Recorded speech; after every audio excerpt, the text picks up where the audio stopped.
freaking rodeo, dude. So I had to get you. So there's a rodeo this weekend in the valley, and it's like it's a huge deal around here, right? What's it called? The Brawley Rodeo. The Brawley Rodeo. Okay. So my parents are from Brawley, so even though the Mexican, right? They both came over here when they're like 4 or 5 years old. They still would always go to this thing. So when I was a kid, I remember always going to the rodeo and always going to the, what do you call it, the parade, right? I hated going to the parade though. El desfile. I hated going to the parade. But so anyways, the Wednesday before, which this past Wednesday, the rodeo this weekend. So the Wednesday before, they had this the rodeo for a bunch of schools around the valley. So a bunch of kids go. So I got a chance to take my daughter. Oh, that's right. And it's cool, man. You see kids like riding bulls, and those little girl riding bulls, she got stepped on the chest right here by a bull. And then I was like, damn, that's crazy. And then she got up and walked it off. I was like, that was freaking gangster, right? But it reminded me of the movie John Travolta's Urban Cowboy. And I was thinking about it, like, dude, I don't know why my brain, beep, beep, beep, it's like a pinball. I started thinking about John Travolta's Urban Cowboy. And he played all this cool guy. So, here's my question to you. Yeah. Would you consider that, are Cowboys athletes? Oh, hell yeah, they're athletes. Like, dude, would you consider them an athlete? Dude, it's to be able to hold on to the balance and then it takes huge huevos to get on a horse. Or even the bull, dude. The little kids were getting on the bull. The little girl got stepped on this chest. That's crazy. That does take crazy a athlete. lot of balls. Yeah, the huevos. Yeah, but, big time. My other question is, referring to the role of John Travolta. Okay. Would you put him, that character, on your Mount Rushmore of fictional athletes? Oh, okay. Because that's what we're at today. Right here today. Fictional athletes. We're talking about fictional athletes, and we kind of we saw this article a while back and kind of started that thought process of, okay, so if we think about fictional athletes. Yeah, you pitched it to me. I was like, and they had like this sort of tournament breakdown, the head-to-head matches. Yeah. This character was his we character. We started looking at the list, and I was like, oh no, all right, this is gonna be cool. So then we're like, well, if you had to pick your top fictional athletes, we started rapping that. Like, oh, what about this guy? What about this? Oh, here. And it's like, we got to get into like a Mount Rushmore of fictional athletes because there's a lot of good ones out there, right? And so, would you put that character, John Travolta, on your Mount Rushmore? Why or why not? I can't think of too many cowboy movies I grew up watching. The 80s always had. It was always any movie where he was a cool guy and he got his girl at the end of the movie. They always played some sport, right? But I have a few others that I would put on the route much more ahead of him. Even though that was fun idea. So there's a lot of really cool and funny ones, and we kind of posted that question, and several of you responded with the same one, and I'll get to that in a moment. But there was a couple funny ones that I thought. I think who was it? I think it was Ashton. I think we both had him. Lola Bunny, not Bugs Bunny. Wait. Lola Bunny. Wait, from Space Jam. Yeah. Okay. I saw that on somebody's list. That's funny. Because I initially thought Bugs Bunny might have been one because he has a lot of like roles where he's an athlete. When was the last time you watched that movie? Been a while. It's been a while. Yeah. I've never seen the new one, and I'm always kind of like They do a new one with LeBron. With LeBron, but I'm always kind of like iffy about watching remakes like Ghostbusters because it's like. Especially with LeBron. It's never like the same, It's never the same. So Ghostbusters 1, Ghostbusters 2. Yeah. The Sandlot, I never saw this. I refuse to watch any of the ones. And I'll. That's funny. We'll go into it. Well, it's just, to me, it's one of the greatest baseball movies ever. Absolutely. It's for me. I would put on my Mount Rushmore of baseball movies. Yeah. But that's not what we're talking about today. Yeah. So Lola Bunny was one. Another one that's funny, somebody said fictional. We're talking about fictional athletes. Yeah. And I don't know if they said this as a joke or not, but somebody said LeBron James. Yeah. I'm like, wait, are you talking about like him as a real player? Either way, it was or him funny. in Space Jam. Yeah, it's Space Jam because in Space Jam. Yeah. So that was another one, but. Is his son Bronny James fictional? I don't know. We'll see. Yeah. We'll see. But a lot of people said the same one, and it was actually one that's on my list. So I guess I'll get into that first, and before I share, let me get into character a little bit.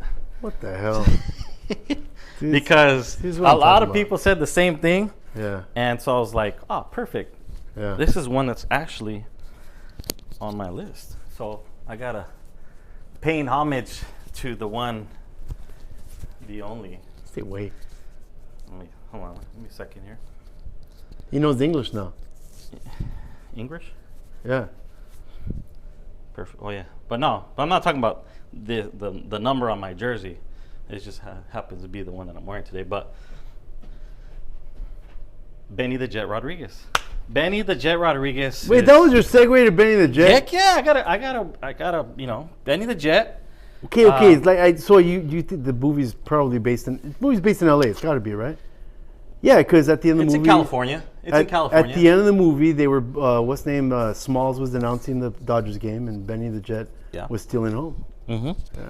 So he's on my Mount Rushmore because, first off, if it takes a lot of huevos to get in a pickle with. He pickled the beast. Pickled the beast. He pickled the beast. And that's a whole nother story in itself. But dude, he brought a weenie on the team and made him competitive. L7. Yeah. So brought a weenie on the team and made him competitive. Smalls. So gave Smalls his hat. Not only is he on my Mount Rushmore because of his ability to eventually make the major leagues as a Dodger. Yeah. He steals home at the end. But there's something that reminded me that you said when you're coaching, you kind of adopted that Benny the Jet approach. Yeah. With Smalls, right? Yeah. So you're coaching, and of course the more talented kids, they're gonna find that they enjoy the game more. But I'm always thinking, so many just parents in the community that I hear them talking like, dude, what are you talking? So that movie kind of inspired me to always coach people and give them a little bit of information at every position, so that one day maybe they'll grow up to coach, but maybe they'll develop a love of the game like Benny the Jet and like Smalls. Because at the end of the game, okay, Benny the Jet had actual talent, and that's why he's on your list. And a lot of things in this is like one of the greatest fictional characters ever, right? Yeah. But Smalls developed the love for the game, and that's why I think that movie is so special. And even though Smalls didn't make it to the major leagues, he still stayed in the game. Still loved it, yeah. He still had a love for the game, and still a lot of the guys are scrubs. The passion. Yeah. So even though he was a scrub, scrub. But he loved it, yeah. He loved it. And so his approach to the game, his approach to his teammates and all that fun stuff. But and again, I've never seen any of the other Sandlot movies, but I read that he eventually becomes like a coach to one of the Sandlot teams, and he eventually manages as well. I actually saw him play in real life. Really? Yeah. It was my 14-year-old All-Star tournament in Pasadena. And we were getting ready to play, and the game before us was older kids. I can't remember how much older he was than us. He wasn't 18 yet, though. But he's not that much older. No, he's just like just a touch. Maybe because I was 14 at the time, he was probably like 15, 16, something like that. And it's Benny Jet. Like, oh damn! I just thought it was the coolest thing in the world. I didn't actually see him like hit or make any crazy plays, so I don't know if he really has that elite athleticism. But it doesn't matter. He has that elite athleticism in the movie. He does, and that's all that matters, right? Yeah, and even in the movie, like he actually had a dream, and he got to meet Babe Ruth in his dream. Yeah. And there's something that I always remember, the quote that that Babe Ruth shares with him. He says, "Remember, kid, there's heroes and there's legends. Yeah, legends never die. Heroes get remembered. Yeah, but legends never die." It's a great quote. Follow your heart, kid, and you'll never go wrong. Legends never die. Yeah. So, first one on my list, Benny the Jet. Okay. Who you got? First one on my list and is of course this is like no doubter, Rocky. Oh yeah, and that's actually Rocky, one on my list too. I mean, I think it's more the most popular one. I think. So I mean, the reasons is I mean, he's still an icon of the city, even though he's a fictional character. There's a statue of Rocky Balboa. Any Philadelphia game, like in the fourth quarter, down to the wire or whatever, they'll start playing it, and the crowd just lights up. It's got to get in the player's head. Pumps you up. Yeah. What, and so his statue in Philadelphia is it the art museum? Yeah, it's in front of the art museum. In front of the art museum. But the famous steps running up, and people still do it. My son went just recently. He's on a layover before he went to Spain, and he said he had like a few hours to kill, so they got like these bikes or scooters. Somebody started rolling around town, and he said, and I asked him, wait.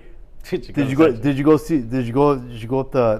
stairs? Did you go to the museum? He's like, yeah, I went to the stairs. I ran up the stairs. Like, oh hell yeah, dude! You got to. Pump me up. Just him telling me this. But so it's actually, like a rite of passage for this is actually based on a true story. God, I forget the real guy's name. But Muhammad Ali, some guy got scratched from the card, so he went and picked a nobody. Oh. And he didn't put up the fight that Rocky did in real life, but he picked a nobody. Muhammad Ali fought him.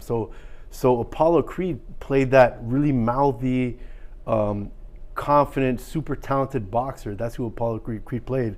And then they went on Clubber Lang in Rocky III, and then he went on like he should be on this Mount Rushmore, but Rocky beat him as the Russian. Yeah. And also like the symbolism of Rocky. You know that fool went to MIT, Drago? Oh yeah, here's like a we saw this fun like facts thing. Physicist or chemist or something? Something stupid like that. Something that ends with cyst. I don't know, but he's a smart dude. But so I mean, every time you put on these scenes, it inspires work. Damn man, it gets me all pumped up. It makes me want to go hard. Yeah. Work out. And then of course, when things happen, certain things progress in the movie, I can't help. I tear, especially in Rocky II. It's my favorite one, right? Because the wife Adrian didn't want him to fight the whole time. Oh, he's blind in one eye, whatever. And then finally she has a kid, and she wakes up from the coma, and then Rocky's over the bed, and then she's like, he's like, I'm not gonna fight, hey, is there anything I could do for you? And she's like, there's one thing you could do for me, Rocky. He's like, what's that? Win. I was like, oh, she got me again. She got me again. And there's even a T-shirt he wears, "Win Rocky Win" T-shirt when he's working on the movie. But there's a lot of scenes like that. Adrian's like, "No, don't do it." In the end, she's encouraging him to do it. There's a lot of scenes like that in each one. But like for me, it was like Rocky IV, which is probably, in my opinion, one of the greatest soundtracks. Oh, the workout. Oh yeah. Like the soundtrack for Rocky IV is fire. Yeah. But when he says, "If I can change, then you can change." And dude, anybody can change. Yes, it was a Cold War. Stop that. It was Cold War, and we were live at this time, so we knew what it was like to actually have a world rival. We don't have a world rival anymore. China and Russia, they're in the distance as far as economy and military power. Rocky IV kind of foreshadowed eventually what ended up happening with the Cold War in itself, that the Soviet Union will collapse and the U.S. kind of comes out on top. But you have like the smaller. The smaller athletic guy in Rocky, and then the big strong Russian guy, full injected of steroids and whatnot, with advanced technology, and then you have little Rocky. Dude, this fool's gonna die. Oh, he killed Apollo. That's right, he killed Apollo. So he avenged Apollo, and how can you not put Rocky? Just iconic. Yeah, fire anybody up. What you got? So I had Rocky as well for the same reason. I actually used that Rocky movie before when I teach the Cold War. It's a great speech because I think there's so many elements of the Cold War, like symbolism within that. I think he modeled that end speech after this 1963 President Kennedy speech at American University. He was talking about we all live on the same planet, we all breathe the same air. It was kind of like we're all human. Yeah, and you saw that in that Rocky speech. Tim expressed that if I could change, because when I came in here, you didn't like me. Like that. Goes into that speech, but the uneducated character that he plays it resonates with a common person. Yeah, it's Rocky, man. Yeah. So my second, thinking about it. So my second one is Rocky. Okay. As well, I got Benny Jet, Rocky Balboa. Okay. So we both have the same one on there with Rocky. But who's your second? You want me to go to the second one? Okay. My second was Roy Hobbs from The Natural. I can't help it. So I have a few favorite players on the all-time. One is Pete Rose on my shirt. Craig actually saved the same one. Oh, yeah, that's right. Yeah. Thanks, Craig. Yeah. What, Pete Rose?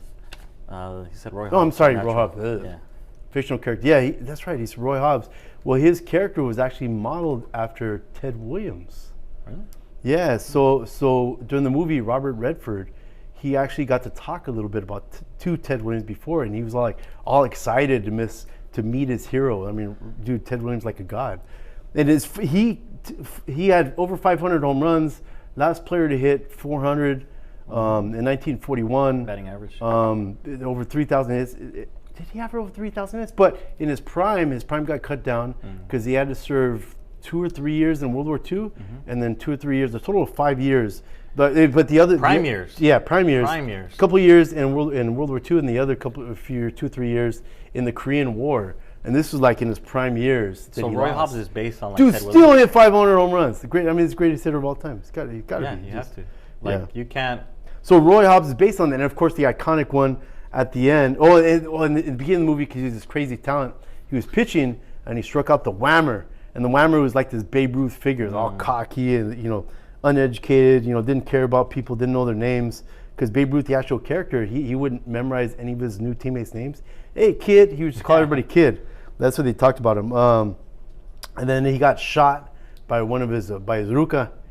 She shot him. And this fool years later came back like probably in his 40s, like an old man. That fool could still hit like a machine. I mean, that would have been Ted Williams, right? He broke the lights at the end of the movie. Oh, okay. Yeah, Roy. Iconic scene. Roy just man. So fun still fact. Gives me the chills also. I didn't know this until later. But Ted Williams I didn't know he was Mexican. I'm like, what? He's like, yeah, from his mom's side. Yeah. He grew up in San Diego and all that. So I was like, he hated his parents. Yeah, so I read a whole book. I could talk about this all day. We can talk it forever. Maybe another episode. Yeah. So you got Roy Hobbs. So my next one. And then he plays Catch with the Sun at the end of the movie. Also a Field of Dreams theme. That makes me.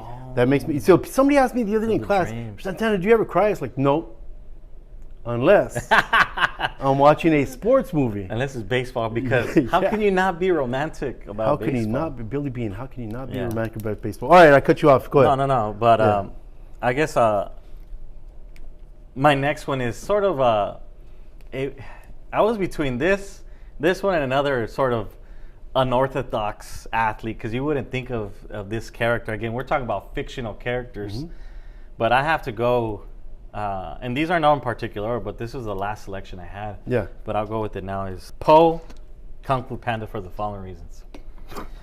Okay. Kung Fu Panda. Yes. We're doing it, baby. Because he's, like I said earlier, very unorthodox. You wouldn't think of this panda, this pudgy, round, big-ass panda as an athlete. But when you see him move around, it's kind of very unorthodox. But who's the guy for the Giants that they call him? Kung Fu Panda? Pablo Sandoval. Dude, same thing. Like his shape. You're like, what? But he's third baseman. He's like crazy athletic. Yeah. Huh? Well, I mean, Poe defeated all the bad guys in each movie, and not only did they make one movie about him, 2 movies about, not 3, but there's a part 4 coming out soon. So that tells you that this guy's an athlete. Reminds me of that in his ping own pong right. movie too, Balls of Fury. The dude with the long curly hair. The ping pong yeah, movie? ping pong by Balls of Fury. So actually reminds me of our boy Armando Corona when he used to have that old Jerry curl like that. Crown. Classic. So Poe is very unathletic looking, if you will, but he takes care of business, and that's all that matters. You know, he mastered the arts of martial arts or whatever. But in that weight class, jacking people up, you don't finesse. Especially in baseball, you don't have to look like an athlete. No. Not always. This God-given feet working hands. But if you can move around and take care of business, that's all that matters. So I have to say, Po, Kung Fu Panda, that's on. Who's also like from the Cleveland Indians? Is really nimble. He bats fourth in the lineup. Ramirez. Naylor. Oh yeah, Josh Naylor. Dude, there's the Naylor brothers. Okay. Oh, I didn't know. Yeah, there's 2 of them, and they're both one plays first base, athletic looking, and one plays first base, bats cleanup for the Indians. When they're in the playoffs, me and my wife were joking about how this guy's a professional athlete. Look at him, he doesn't take care of himself, and then he started getting down the line. And we're like, whoa, he can move. Whoa, he can move. Yeah. I think they call him his hands too. They call him La Tortuga. Oh yeah, I think they call him La Tortuga because turtle. It looks like a turtle. And he freaking moves. That's Poe. That's crazy. This weird athleticism. Yeah, so that definitely is on my list. Jack Black plays this character, but the voice. Okay. Yeah, the voice of Poe. So that's my 3rd fictional character on my Mount Rushmore. Okay. So who's your next one? My number 3 was because I really despise golf. I mean, do I enjoy playing? Yes, but it's the culture. It's the golf culture. The first time I went to play golf, it's Happy Gilmore, right? Okay, so you're going with Happy Gilmore. So the first time I went to go play golf, it was when I was at UPS. It was early 20s. My uncle worked for Callaway, so I bought like really cheap nice clubs. So I remember I showed up, hey man, because I wasn't making any money back then. These are my bosses invited me. Oh man, can you play golf? And I lied. I said yes. Why did I say yes? Because I got Callaways, homie, like that. And so I should. Now, I'm a baseball guy. I never really golf, but if you the baseball swing, you make a few adjustments and you practice a lot. You could make some people look bad, right? If you're decent. Golf is freaking hard, man. Golf's super hard, super, super hard. So I remember I'd be talking while people are getting ready to swing, and everybody shh. And then when we were on the putting green, I was just like walking around, and I walked in front of somebody's ball between the ball and the hole. Hey, man! You're just breaking all the rules. You can't walk there. And I was thinking, can't walk across the line. Man, this ain't the Masters. Everybody needs to relax. So I developed, and then of course now we're history teachers, right? And Malcolm Gladwell did a really good podcast about the snootiness of the game of golf. These are like unwritten rules. Yeah. It's the gentleman's sport, right? Yeah.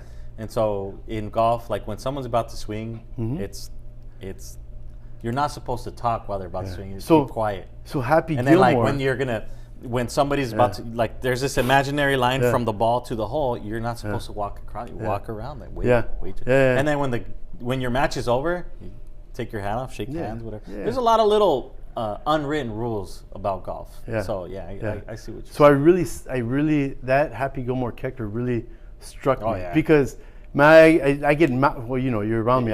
I'll get mouthy with stuff, and if I think something is stupid, and even if I have a ridiculous opinion on it, if I think something is stupid, I'm going to be mouthy about it. And Happy Gilmore really embodied that for me. Even though I'm not like a hockey guy, it was just funny as hell.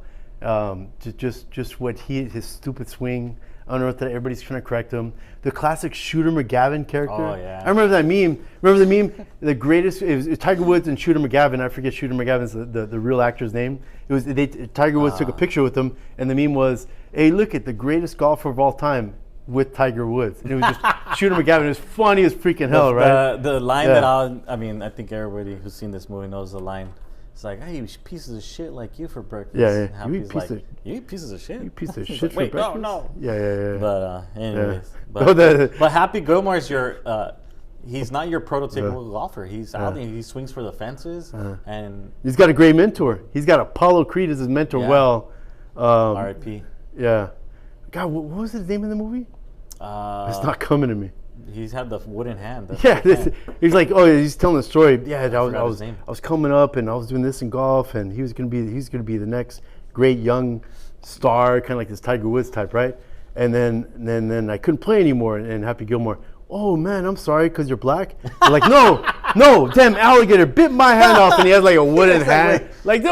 Because historically speaking, did not see it coming. So in Augusta, the Masters, they did not allow black people on the golf course in the 1970s, and this is why I just despise. And that's why golf has that rap. I love golf. I just despise that culture. The culture of it. Yeah, despise it. As a history teacher, I despise it. That's why what Tiger Woods. Even if it didn't have the racist past, because everything in baseball is racist past. I mean, Ty Cobb. Yeah, we were talking about this earlier. He's one of the greatest baseball players. Ty Cobb is my favorite baseball player of all time, but I have to be quiet about that. What, the racist? Oh yeah, he was really racist. Super. Nobody liked him. Yeah. Nobody liked him. He used to travel around with a black kid. Remember that? He used to travel. He made a black kid follow him around the country because the black kid was good luck. And when he slept that night in the hotel, he made the black kid sleep under the bed. Dude was really bad. That's dude was crazy. He was bad, right? Different days, and he's not okay, right? What would you call those Ty Cobb-isms, or racist? Dude, everybody hated him. I mean, at his funeral, I'm a big Ty Cobb. I give Big Ted when he's been big. Big Pete Rose guy read books on these guys, and I don't read, right? But what was it with? Nobody went to his funeral or something like that? Only two of his teammates went to his funeral, and the funeral was super full, it's packed. But only two of his actual former teammates actually showed up because everybody hated him. Wow. Hated him. They said he was still fighting the Civil War. He was from Georgia, the Georgia Peach. Oh wow. But anyways, how did we get here? Happy Gilmore? I don't know, but we're here. Happy Gilmore. So what you got? Number 4. My last one. And my last one, I would say, is not just iconic because of the role, but in a way is influencing what we recently found out, when I get to in a moment. But Dottie Henson from League of Their Own, legit catcher at a time where men had gone on to World War II to fight. Yeah. Baseball, isn't. It was a publicity stunt. So, what do we do to fill in the time? Yeah. Well, let's create a women's professional baseball league, so that people here at home have something to attend. A fictional story based on a true story, right? And she was one of the best in the league, right? She was the best. Yeah, she was the best. Her little sister too, in the movie. She was a real life character. I forget the real life character's name, but Dottie Henson, the fictional name, whatever. But Kit was the sister. I hated the sister. Oh yeah, because she was like everything opposite of her, right? But she was good, and in the end, she kind of purposely drops the ball to give her little sister the winning run. Or Dude, but that movie was crazy because a lot of things says a lot about her character. To me, it's one of the greatest baseball movies of all time. I would put it in the top 3, right? But it was funny because like back then, like it was sexist as hell. People didn't care, so they had these super short skirts because they needed to get people the games. And people didn't care, right? They didn't have sliding shorts. They would get all these big cherries on their freaking leg, strawberries. But in the end, dude, I remember at the end of the movie they played with the Madonna movie, this used to be my playground, you know. But you see the actual girls that play in the league, they're probably in their 60s. And you see like how athletic and how strong they really were. So in the movie, all the women that come back are actual former players in the league. You can see it. Those aren't actors out there, 6-year-old freaking actors hitting the ball. Like, no, those girls, I bet you those are the actual girls. Yeah. They're just legit. And that movie in itself, there's so many funny, like with Tom Hanks and Madonna. So Tom Hanks' Jimmy Dugan was also based off a real life character, Jimmy Fox. Oh, really? He played for the Oakland A's guy. He dressed in a suit, the manager. It's not coming to me. I don't know. God, super iconic. Anyways, but he hit over 500 home runs. And so the story of the Jimmy Dugan in the movie is that his career ended when he was pissed drunk and he fell out of his 2-story window and like busted his knee or something like that. I don't know if that's true with the actual Jimmy Fox. It's one way to end your career. But the guy is an absolute freaking legend. He's huge forearms. He used to cut off his sleeves because he was yoked. Jimmy Fox. Yeah, Jimmy Fox. I did not know that. Yeah. There's a area in the Baseball Hall of Fame, right, for the league. Yeah, that's kind of what the movie was based off of. And now, I would argue that kind of like Braveheart inspired the Scottish Revolution to be independent. This movie inspired a modern. They're getting ready to start a modern girls baseball league. In 2026, the Women's Professional Baseball League is set to start. Yeah. And the founder of it, she's actually like one of the first female coaches in baseball. She's worked for several, she's worked with Cleveland. She's worked with the Oakland A's. Yeah. She has like different like roles in baseball, which you don't see women coach in baseball. But she's the founder, and in 2026 they're supposed to start this new league. And I think right now they have like 6 teams that are set to play, but it'll be interesting to see how it sort of plays out, because like if you think about like the WNBA or like women's soccer leagues, the beginnings of it were very small, but now we're starting to see more and more teams involved. So it'll be interesting to see, because I know we're talking about like softball. There's a professional women's softball league. Yeah. But I'm curious. Nobody watched that. Well, I'm curious to see like if that's gonna affect, if this new league's gonna affect that. If you're going to see sort of like players transfer from softball to baseball, because I think like hitting a softball is harder than hitting a baseball because of the trajectory of the ball is different and the smaller distance. Oh, the ball's bigger. It must be easier. Nah, if you're right there, it's like the same distance as like a little league mound. Differently. The middle league mound, and then the ball comes upward, and it comes fast, and the changeups are dirty. Well, remember Jenny Finch? Yeah. Well, she pitched to professional baseball players and struck them out. I think Albert Pujols was one of those. They couldn't. These are professional baseball Oakland players. A's head coach in 1930. Sorry, ChatGPT. I think my internet's slow. Oh, go ahead. Take off the Wi-Fi. But the fact that this professional softball player struck out a professional baseball tells you, it's hard. Dude, these guys in the majors, like okay. Their eyesight has to be. I still messed around, and I played in Mexicali, and I was like, oh yeah, you're good, this and that. I was like, no, you have no idea. Like if you serve one up, fastball right over the plate at 75, 80 miles an hour, I might be able to hit like 2 to 5 balls, like line drive maybe. The guys in the majors will hit 9 out of 10, if not 10 out of 10, every freaking time. Yep. And they're doing it with 90, 100 mile an hour fastball, doing sliders, changeups. It's just insane the kind of talent those guys have. When you look at the sports science of baseball, it's incredibly insanely difficult to hit a baseball. It's the hardest thing to do in sports. When you think of, and you're like, oh, it's not, how is baseball boring? But no, try to hit a fastball coming in over 90 miles per hour and hit it well. Yeah. You might be able to maybe make contact, but can you put it in play and get a hit? Yeah.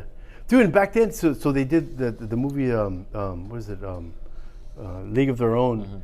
And back then, they didn't use now I use a size 33 bat. These were like size 36, size 40. These are huge wooden bats. Piece of lumber. Dude, they're heavy. And these women used to do this. They used to hit the ball hard. I don't know if anybody actually hit like home runs. But still, man, you hit doubles in the gap. That takes a lot of strength. I wonder if there's any footage of any of those games around that time. I don't know. I think there is some footage, not whole games though. Yeah. But just little clips here and there. You're talking about the 1940s. Yeah. But I don't know, just to hit a baseball in itself is crazy. Because if, let's say you're throwing 90 miles per hour, at the moment, and it also depends on the length of the pitcher, how much reach they have. The taller the pitcher, the more advantage. Yeah. But your brain is determining the speed of the pitch, the height, and then you have to make a decision: am I going to swing or not? And then you still have to make contact. So I would. It's faster than blinking. I don't think I would go to a WNBA game, but I will go to a women's professional baseball thing. For sure. Yeah. I would. All right. So Dottie Henson, that's the last one. Excellent pick. Excellent pick. I definitely consider that one. The last one, I would say. Okay, so it was over the line, right? We have the over the line team. There's one year that you could make it. I'm like, dude, I got to find a third player. And then it was that morning. Me and my son were trying to find different guys. It was the morning of, and I finally text Craig Lyon's son, Brock Lyon. Oh, Brock. Hey man, you out there on the field, man? Can you? Yes. Say, can you play? Oh yeah, I could play. So I picked up because if you look at Brock, see how he walks, see this and that, you won't think, man, this guy is an excellent over the line, being able to that swing, right? You would never think that. He reminded me like Poe and Kung Fu. You wouldn't think he's good. But he came out and he was an absolute ringer, just juggernaut. And I couldn't help it. I was like, man, you are like Billy Hoyle from White Man Can't Jump. I was gonna say that's my number 4. Are you saying Brock's on your Rushmore? Yeah, thank you. Billy Hoyle from White Man Can't Jump. Woody Harrelson. Because he played. I think he played some college basketball. Could shoot lights out. As a fictional character, right? And then so he was a goofy white guy. He wear these goofy shorts. I think he had these David Robinson pumps. He had those old pumps. Those pumps? When they came, the Reebok pumps. Yeah. And Rosie O'Donnell, Rosie Perez was his girlfriend. I love Rosie Perez. Everybody's crush in the 90s. Yeah. So but he came and he would hustle people he would dress goofy on purpose and he would hustle people because he's a white guy and playing a basketball, black guy sport, playing pickup basketball in LA at all over LA, black neighborhoods. But he started out in Sunset Beach, I think it was. And dude was just lights out. In the end, he finally dunked because he couldn't dunk the whole movie. Oh. And I was just hanging on the rim, and that's why they named the movie White Man Can't Jump. White Man Can't Jump. That was just one of my. It really embodied the spirit of pickup basketball because I never played high school basketball or anything. I think I played one tournament of organized basketball in my eighth grade. So I was never because I can't shoot, I can't dribble. So I really loved watching Dennis Rodman because that was more me. I mean, I just didn't have the height, didn't have the length, whatever. But I would really try to run really hard and body people up and I was defensive. But I was really into pickup basketball. I was bad too. I was into pickup basketball because of Billy Hoyle, because of that pickup basketball movie. Did you ever have a pair of Reeboks on with the pumps? I did. David Robinson's, man. It cost $150 back in the early 90s. Then now it's normal for shoes to cost $150. But back that's then it was insane. To $300. Yeah. I would love to. Yeah, we should do that. I refuse. Adjusted for inflation. I refuse to pay that much. I bought these. Let me see your kicks. Ooh, you got the Nike Cortez. And my first pair were $40. Yeah. And I saw the price over there right now. I'm like, I still bought them, but it hurt. Out of principle, anyways. But I gotta look for some Reebok pumps. Billy Hoyle. Billy Hoyle, that's the last guy. Yeah, some fun honorable mentions. Of course, it was Al Bundy the famous 4 touchdowns from when he Polk was in high school, and he did the whole thing. That was there was a lot of fun ones that didn't make the list. The Karate Kid. Of course, the Karate Kid. I thought about that. No, I was thinking of putting Johnny in there because they started doing the Cobra Kai stuff, and there was a goofy thing like, hey, Karate Kid actually cheated. He should have won the All Valley tournament. And then I like that Cobra Kai. Johnny was dominant. Yeah. You know, and dude, he just jacking people. He was a bully and he was scary, and he rode bikes and he was a rich kid and he still jacked people up. See, the one that I left off and I was like, it's either. Oh, I was in love with Elizabeth Shue too, in that movie. Of course. But I wanted to say Ignacio. Oh. Nacho Libre. From Nacho Libre. Again, very unorthodox. You don't think he's an athlete, but hey, for the niños. He did it for the niños. I got one, and John Hinch, I would appreciate this one. It was Elaine Meyer from Better Off Dead, from an old from an old '80s movie. John Cusack, so he skied down on 1 foot on the K-12, and it was funny in the '80s movie. It was so freaking cheesy where there was this. It's always like this high school movie. And now they don't make high school movies like that. I think Superbad was the last real famous high school movie. Yeah. But they would always do high school movies, and somebody would always be, trying to hook up the hot chick, but then they ended up hooking up with this other chick, and there was always some main sport. So Karate Kid was karate, then that one was skiing. Teen Wolf. I almost picked him. It's Michael J. Fox. Michael J. Fox and Teen Wolf. Damn. And it's always the same storyline. Yeah. There's always this chick that everybody goes for, but she's like immoral. You don't want her as a keeper. Then you end up hooking up with this other girl, and you're like perfect for each other. It's always that storyline, but it's always some goofy sport. It's funny as hell. I throw it to Lucas. I can think of it. So sorry, I had HBO in the '80s. I didn't like it during the summer. That's all I would do is watch '80s Lucky. movies. We would say you were rich then. Well, my Theo hooked it up. Yeah. Thank you, George Sanabria. They can't fire him now.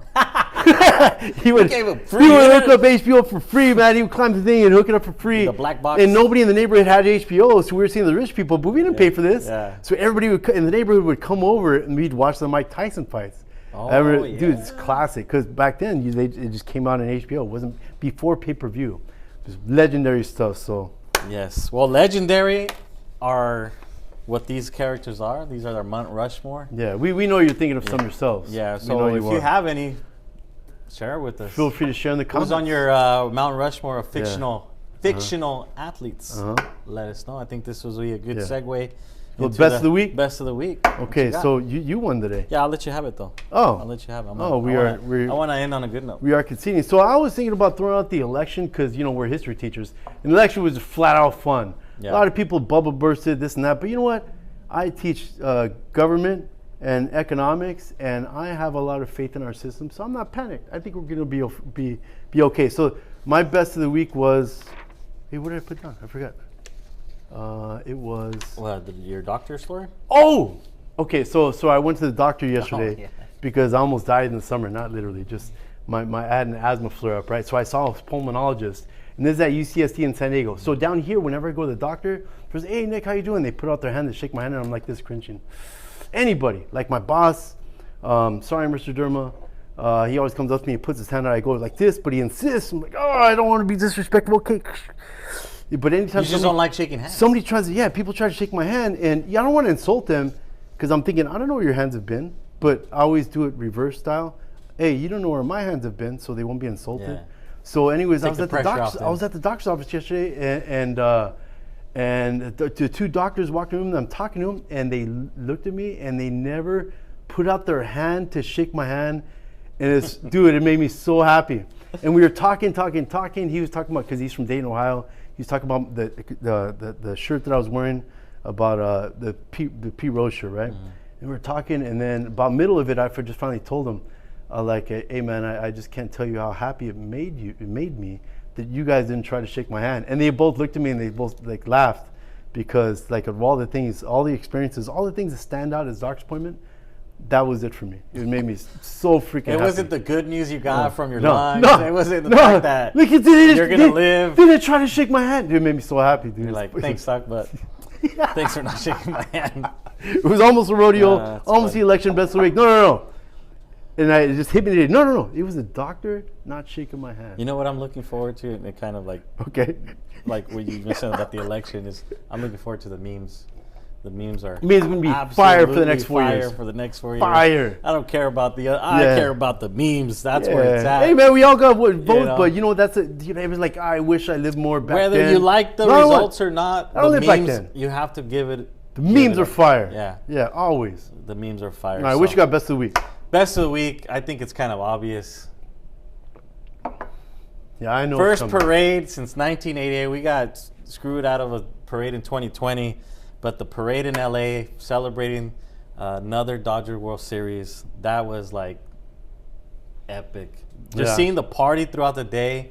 I was watching it on my phone during our training and then during lunch. And it was just like, man, it was just a perfect ending to what, as a Dodger fan, just kind of following the day in, day out in the ups and downs and everything.